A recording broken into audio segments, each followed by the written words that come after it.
In July 1934, John Dillinger was America's public enemy number one. Then he was killed.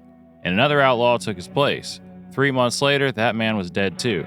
Then came another. And in just a few months, that title was passed from one hunted gangster to the next until only one remained. But there was something strange about public enemy number one. The title was never as official as most Americans believe. The story actually begins before Dillinger ever became nationally famous.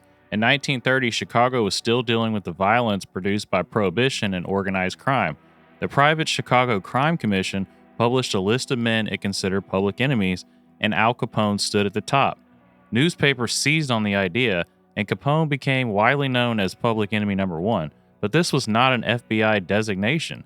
Capone had been placed at the head of the Chicago crime-fighting organization's list. The phrase was memorable, newspapers loved it, and before long, public enemy became a convenient way of describing criminals considered especially dangerous to the public. A few years later, the nature of American crime had changed. Instead of crime bosses controlling territory inside one city, bank robbers and kidnappers were crossing state lines, stealing automobiles, and disappearing from one jurisdiction to another. John Dillinger became the most visible symbol of this new kind of outlaw. Federal investigators joined the pursuit, and although their organization would not officially be called the FBI until 1935, these manhunts would become some of the most famous in Bureau history. John Dillinger became the biggest symbol of that problem. His robberies, escapes, and repeated ability to avoid capture made him one of the most recognizable fugitives in the country. By the summer of 1934, he was being described as public enemy number one. Then, on the night of July 22nd, federal agents waited outside Chicago's Biograph Theater. Dillinger emerged after watching a movie, agents moved in, and he was shot while attempting to escape.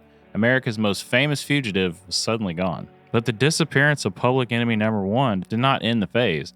It created an opening for another name. Charles Pretty Boy Floyd was still at large. He had already become one of the best-known bank robbers in America, and federal authorities were pursuing him aggressively.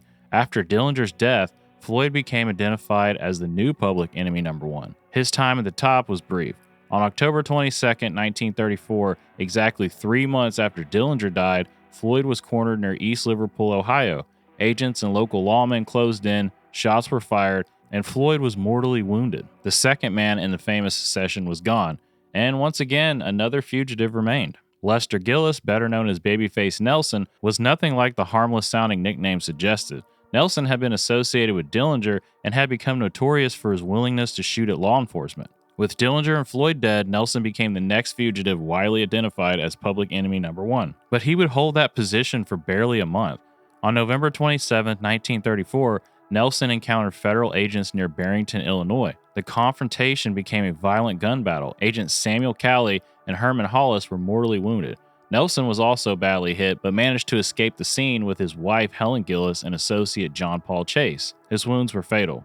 Nelson died later that evening, and his body was left near a cemetery. In barely 4 months, Dillinger, Floyd, and Nelson had all been killed. The following day, newspapers announced the next name, Alvin Karpis. Karpis was a leader of the Barker Karpis Gang, an organization involved in bank and train robberies, as well as the kidnappings of brewer William Ham and banker Edward Bremer.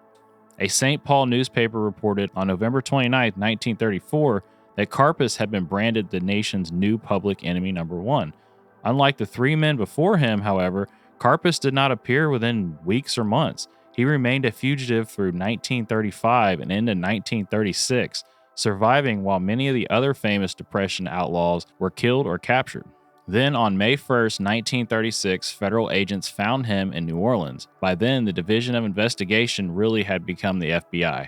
J. Edgar Hoover traveled to Louisiana and participated in the arrest. Karpis was taken alive, eventually pleaded guilty in the Ham kidnapping case, and received a life sentence. He would spend years at Alcatraz. One of the 4 men in the famous Dillinger-Floyd-Nelson-Karpis secession, Karpis was the only one who survived his capture. And this is where the history becomes more interesting than the legend. There were not simply 4 public enemies. There were many. The FBI itself uses the term for Bonnie and Clyde, the Barkers, Machine Gun Kelly, and numerous other criminals of the period.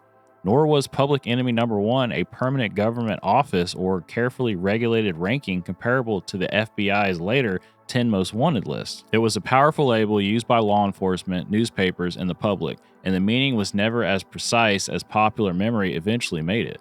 The FBI would not establish its formal top 10 most wanted fugitive program until 1950. But during the height of Depression era manhunts, 4 men became linked in an extraordinary succession. Dillinger was killed, then Floyd, then Nelson, all within 128 days. Karpis was different. He remained free for another 17 months before federal agents finally surrounded him in New Orleans. 3 of the 4 died under gunfire. The last was taken alive. So when someone asks you how many public enemies there were during the 1930s, the answer is many. But when they were asking about the famous secession of public enemy number one during the federal manhunts of the Depression era, 4 names define the story: John Dillinger, Pretty Boy Floyd, Babyface Nelson, and Alvin Karpis. And perhaps the most interesting part is that the title Americans remember so clearly was never quite as official as the legend made it seem. Thank you for taking the time to like the video and subscribe to the channel. If you would like to write us a letter at this address, we will return the favor with a hand-typed letter on our 1930 Corona 4 typewriter. With that being said, this is the Eclectic Historical Society, and remember, history is lost if it's not repeated.